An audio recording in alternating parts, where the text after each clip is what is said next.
Let's start from the top. You enter the game, you're briefly introduced to the story, and the story is ridiculous. You, Victor, and your wife, Maria, are badasses, I guess, and had a child who is more badass than them, I guess. All the while, a corporation is creating a drug that basically allows civilization as a whole to follow his bidding. So throughout the game, you're basically killing people who took the drug.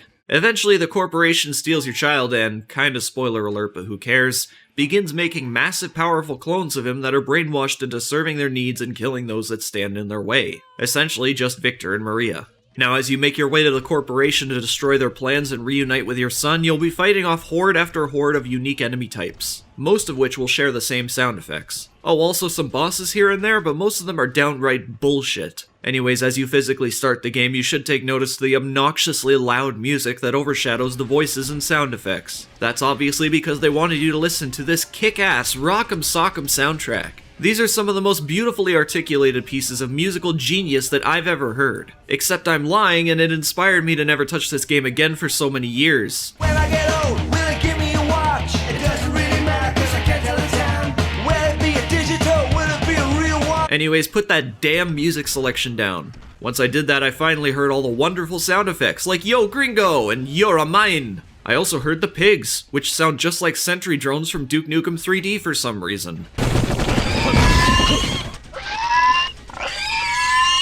There exists this gimmick that persists throughout the game, and it's actually a really cool one I can't deny. Blast weapons will shoot your enemies upwards into the air where you can continue to shoot them until they're dead. Full admittance, this was pretty entertaining. There's even a few puzzles in the game where you have to shoot enemies into specific targets like this garbage masher. These are really fun, and I wish they had more moments like this in the game. At least so long as they worked. At one point, this objective was far too high into the air for its own good. Personally, I think the game could have used a lot more of these quirky elements. Instead, the game proceeds with a bland and boring setup that can be entirely forgotten past the first world up until the fourth. The level design for almost the entirety of Nitro Family is really inconsistent and terrible. Seriously, have you ever played a game where you walk down a long, narrow path to find yourself faced with literally nothing and you can do nothing but turn back around? There's this one level in the swamp world that looks so similar throughout that I got lost far too often. It's like they just copied and pasted elements from a few doors back and called it a day. That's increasingly relevant later into the game. I'd much rather just play the first level like 5 times than this crap, and that's including the god-awful music for that level. Anything but this. Okay, anything but that and this? I can tell they tried to put in some variation to divert from the non-stop action with these on-the-rails segments, but for God's sake, when you make a variation, the intention is to actually make it some sort of fun. It really is a puzzler to me every time I look back at the footage and compare the design elements from the game. First, you got this awesome comic book style aesthetic and a wacky but awesome mechanic the game is centered around. Then you shortly after design all these boring, uninspired locations that look like they were dumped right out of Vietnam 2 Special Assignment. Sometimes the graphics are nice, sometimes the graphics make me want to throw up. Lip syncing though is just always bad. This is some of the worst I've ever seen. Also, they put urinals in the woman's bathroom. The enemies are really dull too, at least most of them. There's even some characters by the end of the game that carry the same weapons as you and, wouldn't you guess it, they have the same Victor Chomsky name carved into the gun of their models. I'd like to take a moment out to talk about the shooting and how it works. So you know blast weaponry flings the enemies into the air, yes, but there's also the idea of dual wielding and even purchasing new weapons. Switching between these, well, it's gonna be a chore depending on what sort of mouse you have. I like what they did here, I really do, and it furthers into my idea that the game could have actually been great had they tried. So what you end up getting is a whole bunch of control options for the dual weapons, which requires a good number of keys to properly utilize. The mouse I'm using at the moment is unfortunately a simple Logitech because all my more expensive mice broke. Is it just me, or are these crappier mice the only ones that actually last longer than a year? Anyways, what I ended up working with was Q and E to cycle through the dual weapons, left and right click for firing either, and mouse wheel up and down for reloading them. That was the best I could come up with. Yeah, I tried weapon swapping with the mouse wheel, and I just kept wanting to scroll up and down to select them traditionally, if that makes sense. So I ended up having an easier time learning something new rather than putting a spin on something old.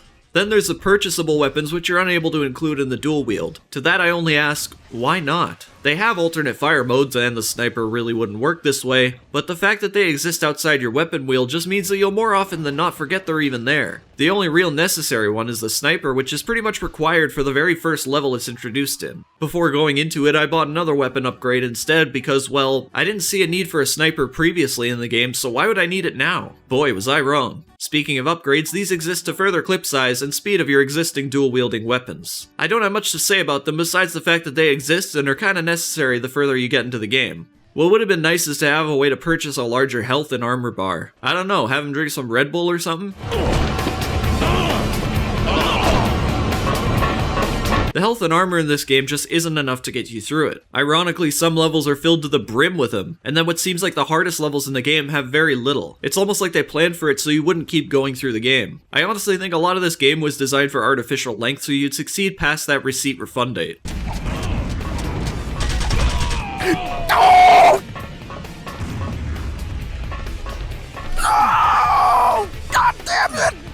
Health and armor is, by the way, found in these crates of metal cans that you'll shoot to unveil them. But it takes a second or so for them to pop out in a firefight, so it's pretty hard to nab them. That and shooting them from a distance further than like a few meters won't break them open, so it's just another unnecessary task to simply stay alive. Also, why are there massive cooked pig meals in wooden boxes? You'd think that shit would be rotten. And why is the logo for the game a pig? I should take a second to talk about the bosses. There's nothing noteworthy about them except for the second one, which is just all sorts of bullshit. I kept dying from these retracting chainsaw platforms that got me stuck between them. Before I continue, I need to bring up this one other instance of bullshit that was just before the aircraft carrier level. If you so happen to quick save in between these lasers, you've actually doomed yourself. There's a new gimmick introduced partway through the game that allows you to do a for a short time, and if you quick save during the duration of the power-up, the game no longer recognizes it even if you replenish the ability. I literally had to cheat to get out of this. When I finally made it to the final boss, I realized he had a strong resemblance of Zipperhead from the Mortal Kombat clone BioFreaks. Zipperhead makes you go boom! Also, nice job putting the final boss on the back of your box.